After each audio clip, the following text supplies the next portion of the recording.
Hello everyone, Rachel Weaver here. I am on faculty and staff at Lighthouse Writers Workshop. I've been making several series of videos, and this one in particular is called Lighthouse Talk Shop, in which we have asked you, all of you out there in our community, to pose questions that you would like answers to from agents, and then I've invited several agents in to answer your questions. So today we have Chelsea Hensley with us from KT Literary. Thank you for being here, Chelsea. Thank you for having me. Okay, so Chelsea is a new agent with KT Literary, which is based out of Denver, south of Denver, actually. The first thing I wanted to ask you specifically, Chelsea, is about pitching directly to agents. I understand that you have been a mentor with Pitch Wars. Mm-hmm. So I was hoping you could tell us a little bit about what that is, first of all, and then offer up a little bit of advice for anyone who is pitching directly to an agent at either through Pitch Wars or at a conference like at LitFest, when you can meet with agents, or any other conference typically has agents, so you can have a sit down with them. So if you could give us a little bit of advice as authors about how best to pitch our books directly to agents. Yeah, so Pitch Wars and pitching directly to an agent are a little bit different. Pitch Wars is where authors will get mentorship from an agented author or someone in the industry, interns, assistants, etc., to work on a project, build up their manuscript, and make it super polished, so that in a showcase later, agents like me will come through, look at a pitch, look at like the first page, and request more. For Pitch Wars, really, I think the best thing you could do is just do what you're already doing. If you're planning on querying, polish up your manuscript, especially the first pages, and work on talking about your book, especially on the page as a query.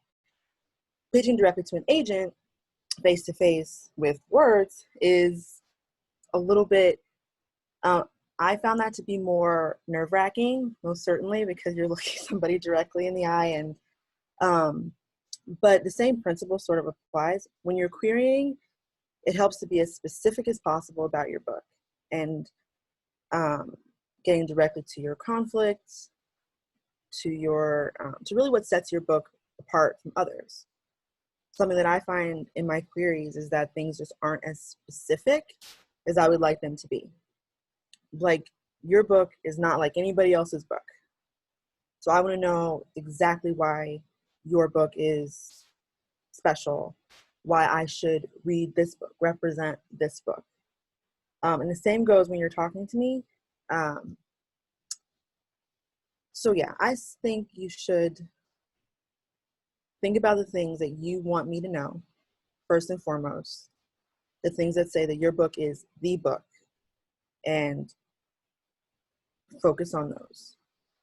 At the very least, I will know exactly what kind of book you're talking about. If you leave out some extraneous detail, I wouldn't worry about that too much, but I want to know exactly what is special and important about your book.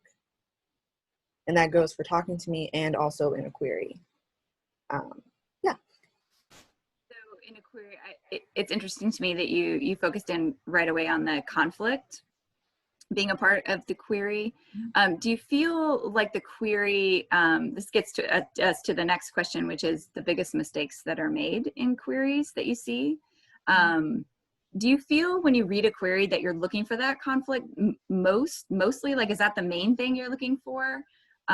Or is it, well, maybe you can just talk a little bit about what it is, first of all, that you see as common mistakes in a query, and then also what is it that you're looking for? What is it that makes you say, oh, I want some pages from this book?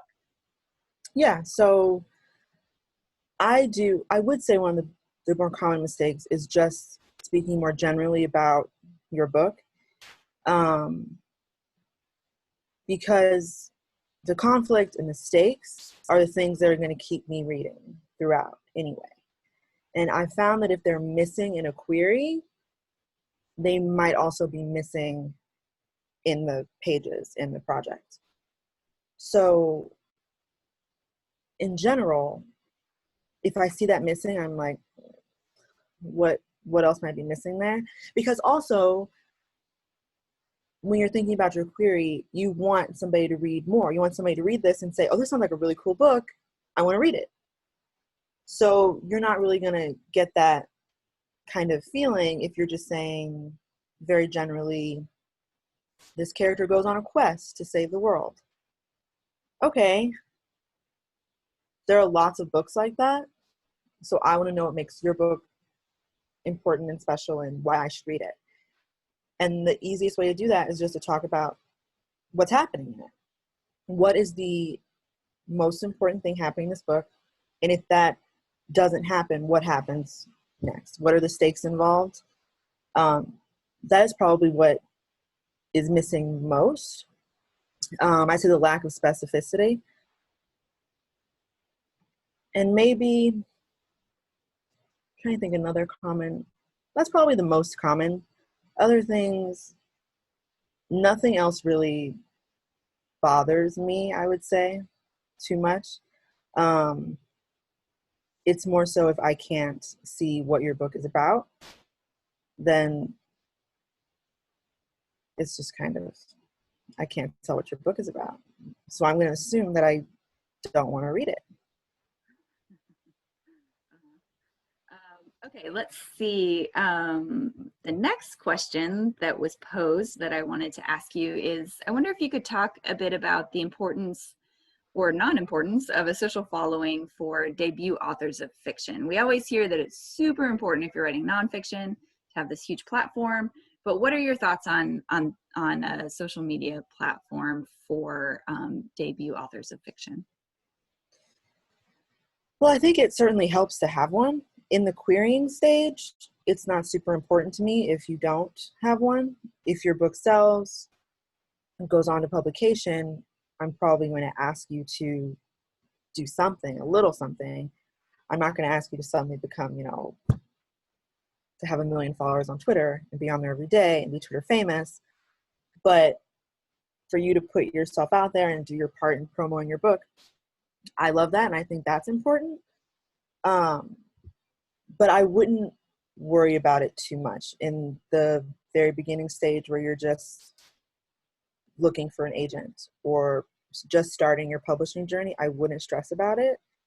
And always I would rather somebody not have a social media anything than have one where it's bad, where you're fighting with people, and not necessarily fighting with people, because I'm on Twitter and I've certainly gotten into a little spat or two, but I certainly would rather you not have one at all than have one where you're being offensive or just otherwise not.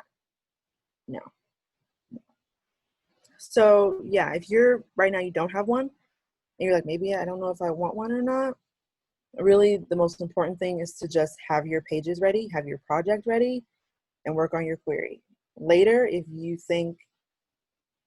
start to think, oh, maybe I would like to have some sort of something out there, because I do ask, or I do like to see in queries some sort of like a website if you have one, or if you do have social media, include your links. It just gives me another avenue to get to know you, but it's not disqualifying if you don't have one. Okay, let's see.